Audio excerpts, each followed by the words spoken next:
The story I will share with you today is an epic of destiny, unfolding amidst a massive vortex of history, titled Jin-Hui, Guk-Hyang.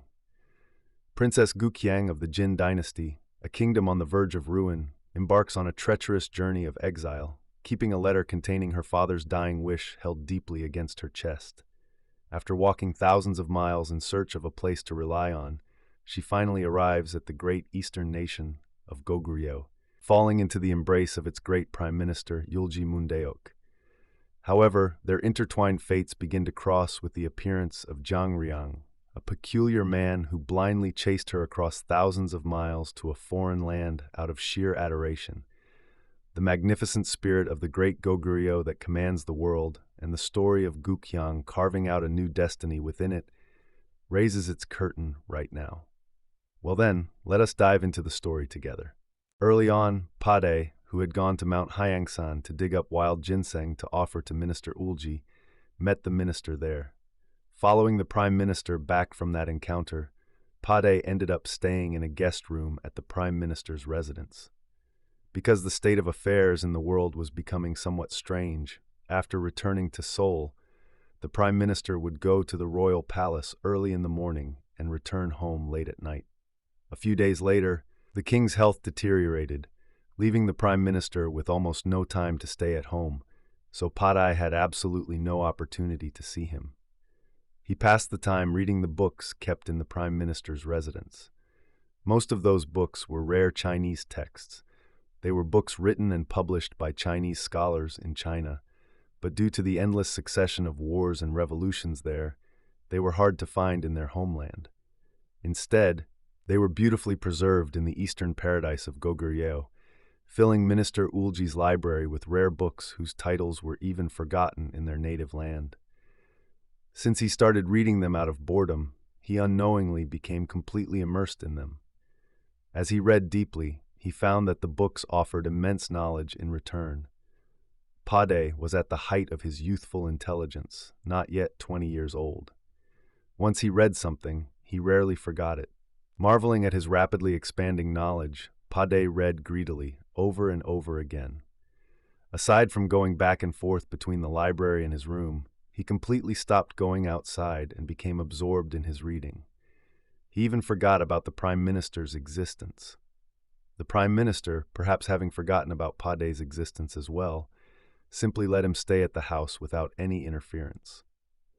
It was January of the following year, the second year of King Yongyang's reign, almost half a year since Padai had followed Minister Eulji from Sorogul up to Seoul.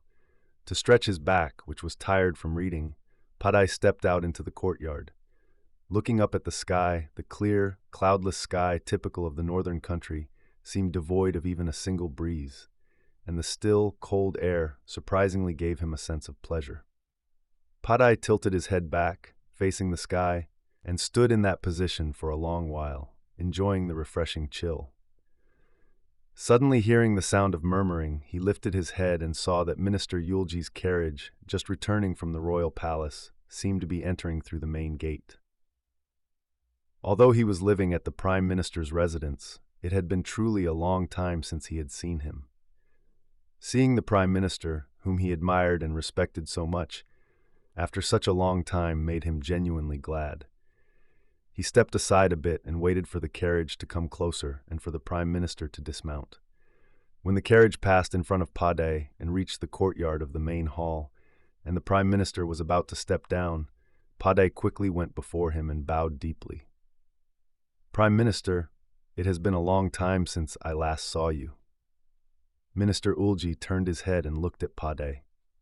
It was a familiar young man, but he couldn't immediately recall who it was. Noticing this, Pade proactively stepped forward and stated who he was. "Ah, who is this? When did you come up to the capital? I followed you up last year and have been lodging at your residence ever since. Is that so? We lived in the same courtyard without even knowing it. Anyway, please come inside." Pade followed the Prime Minister into the main hall. "I have been so busy that I was completely indifferent to having a guest in my home. Please do not think too badly of me." "Oh, Your Excellency, I am but a humble servant. Please speak comfortably to me. Otherwise from the beginning." his face turned bright red like a young girl's. Haha, how can I speak casually to so eon else's person? If it is that difficult, I will use a slightly more comfortable tone. Yes, please do. Being able to closely attend to and directly converse with the elder he had admired all his life left Pade feeling nothing but immense awe. You did not have any companions, and I failed to act as a proper host, so you must have felt quite stifled all this time? Yes, I was reading the many books in Your Excellency's house without even asking permission, so I didn't even realize I was lonely. That is highly commendable. A young man studying instead of thinking about playing or causing mischief. Reading any book is never harmful. I was so eager to read that I didn't even ask Your Excellency. Not at all. Books are meant to be read, not to be put to sleep in a library, so if there is someone to read them, they should be read. To be engrossed in studying at an age when you want to play, that is commendable. Ah, the wild ginseng the young man obtained with such devotion, His Majesty. As usual, when speaking of the king's affairs, the Prime Minister bowed his head deeply. His illness was severe, so I offered it to His Majesty. He must have been more satisfied than if I had eaten it myself. Did you see the ginseng's effects? When the heavens are calling, what good can ginseng do? He did not see the physical benefits of the ginseng, but he was deeply satisfied in his heart. Padai's head dropped. The reprimand of his disloyalty for having been unaware of the king's passing pressed heavily on his chest. No matter how absorbed he was in his studies, for a subject of this country to be unaware of His Majesty's passing, where else could such disloyalty exist? The Prime Minister quietly continued speaking. As his children, it is a deeply sorrowful event for us, but our former king lived his life as the King of Kings, looking down upon all nations. Having lived past 70, he entrusted the throne to the wise crown prince and departed without regrets, so there is nothing to lament. Of course, as the Prime Minister, he had attended the king until his final moments and respectfully overseen his burial, so he had no regrets. However, as a citizen of this country, and especially being in the same capital city, Pade felt the guilt of his disloyalty for not even knowing of the king's passing due to his obsession with reading, and he dared not even lift his head in front of the Prime Minister, who was the very embodiment of loyalty. Logically speaking, it would be more natural to blame the Prime Minister for not informing him of such a momentous event as the state funeral while he was staying in a side room of the large estate. But for Pade, Minister Eulji was merely a divine being, not an object of resentment or blame. He had never attended the king closely, nor had he ever gazed upon the royal countenance. Therefore, he had no personal emotional attachment, but due to the traditional loyalty to the king deeply engraved in the citizens of this country, Padai felt a heavy sense of self-reproach. With a heavy heart, he returned to his room and sat blankly. As he sat there, a strange melody suddenly reached his ears. He had just finished eating dinner with a heavy heart. Listening closely, it was the sound of a geomungo, a traditional zither. Echoing out into the night sky, it sounded as if it were pleading or begging for something. Although he could not tell who it was undoubtedly the heartbreaking tune of someone harboring great anguish, pouring out the sorrow in their chest through a few strings. Pade, who held his own anguish, listened absent-mindedly at first. But as he listened, the music pierced deeply into his heart. The melody was not of a kind that fit standard formalities or structures. It was a genuine tune through which the player conveyed the deep-seated plea of their heart via the instrument. For Padai, who similarly held great sorrow in his heart, it was a tune that resonated deeply within his soul. As he listened absent-mindedly, he eventually found himself in tune with it. Without knowing why, he stood up, left his room, and stepped down into the courtyard. Shivering unexpectedly as the night's chill washed over his face and body, Padai tried to locate the direction the melody was coming from and slowly began to walk toward it. It was a pitch-black, moonless night. Even the winter nights in Chang'an, the capital of the Great Goguryeo that boasted a population of 1 million, were deadly silent. The capital during a state funeral was filled only with an infinite stillness, symbolizing the boundless loyalty of the nation's people to the royal family. Using the melody as his guide, Padai gradually made his way to the back of the estate. Although he had lived here for over half a year, he knew nothing of the layout, so he turned several unknown corners, guided solely by the music. Then he entered the area near the rear annex. Turning another corner, he finally saw a light. Padai, who had been walking through the pitch darkness, stopped abruptly for a moment at the sudden bright light ahead. Across from him stood a separate annex building. The brilliant light inside the tightly closed windows shone brightly, illuminating the surrounding area. It was clear that the Geomungo melody was coming from that room. Drawn by the temptation of the melody, he had wandered here absent-mindedly, but having no purpose or goal, Padai could not help but stand there blankly. As he stood there, various curiosities inevitably arose in his mind. The tune demonstrated not just the skilled technique of someone who knew how to play, but a true plea expressing the deep agony lodged in the player's heart, proving that the player was someone harboring profound sorrow. Was the player a man or a woman? Judging by the delicate touch, he was certain it was a woman. If a woman, was she young, an old woman, or middle-aged? Considering the power and resilience of the tune, it made more sense to think of her as middle-aged or young rather than an old woman weary of the world. What kind of young woman could she be? This curiosity, rising alongside his questions, kept Padai rooted to the spot as if nailed there. He did not know when the playing had started, nor when it would end. But the music continued.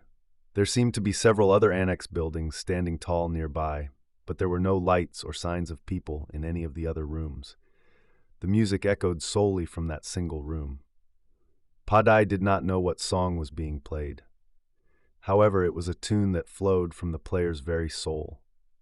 It was an appeal that struck deeply into young Padai's heart. This made it clear that the player was someone carrying a great agony in their heart. A young woman harboring anguish. Who could she be? Someone belonging to the Prime Minister's household? Suddenly, another melody blended in. It was a song sung by a human voice. The master of the music, who had thus far only pleaded through the Geomungo, began to mix her physical voice into the song. It was a woman, and she was a young woman with a resilient voice. What heightened Padai's curiosity and suspicion even further was that the lyrics of the song were not of the Goguryeo language lineage, but seemed to be Chinese.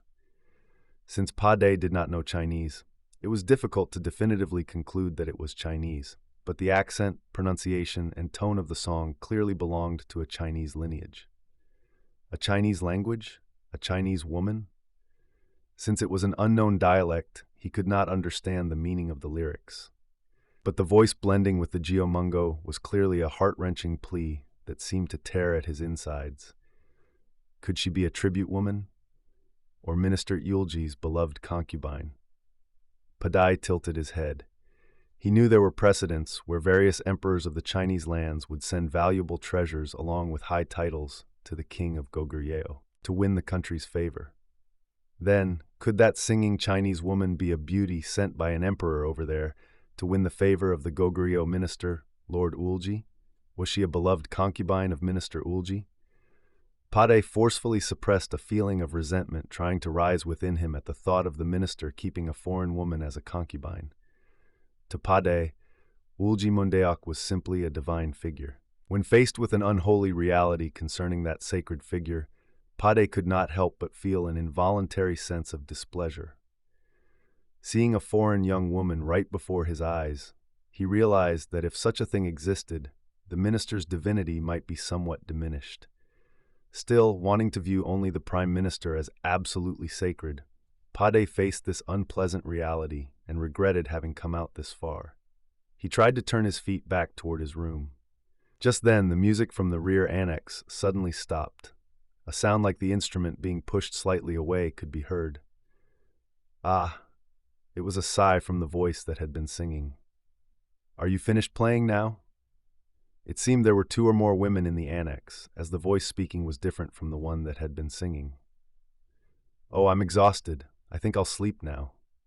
It was clearly the voice of a foreign woman whose Goguryeo pronunciation was slightly clumsy. "Of course you are tired. Shall I prepare your bedding now? Is the Prime Minister sleeping as well?" The Prime Minister usually stays up past midnight, so he is probably not asleep yet. Then I'll stay up a bit longer too. The Prime Minister is still awake, so how could someone like me stretch out my legs and go to sleep already? This was followed by a long sigh, a lonely and genuinely sorrowful sigh. The sound of the maid, who seemed sympathetic to that sigh, followed. You must feel so lonely, my lady, leaving your parents' side at such a young age and coming to a foreign land thousands of miles away. If it were me, I think my chest would burst from the frustration. If it feels frustrating, open the paper sliding doors a bit. Will opening the windows make your heart feel any less frustrated? Just open them a little anyway. Responding to that command, the outer paper sliding doors slid open with a rattle. Avoiding the light spilling out from inside and stepping slightly to the side, Padai looked into the room. The scene inside, illuminated by the bright light of a candle, unfolded before Padai. Sitting opposite the maid, having pushed the Jiamungo slightly aside, the young woman was clearly Chinese. She was about 17 or 18 years old. She was an exceptionally rare beauty, someone you could easily believe was a carefully selected gift sent by an emperor of the Chinese lands, who boasted great power to win the favor of Goguryeo. The shape of her eyes, her lips, her gaze, the bridge of her nose, she possessed an immaculate and peerless appearance with absolutely nothing to criticize. Although Padai had tried and felt compelled to view the woman with unpleasant feelings, when he laid eyes on the figure of the Chinese woman framed within the open window, he was so mesmerized that his vision blurred.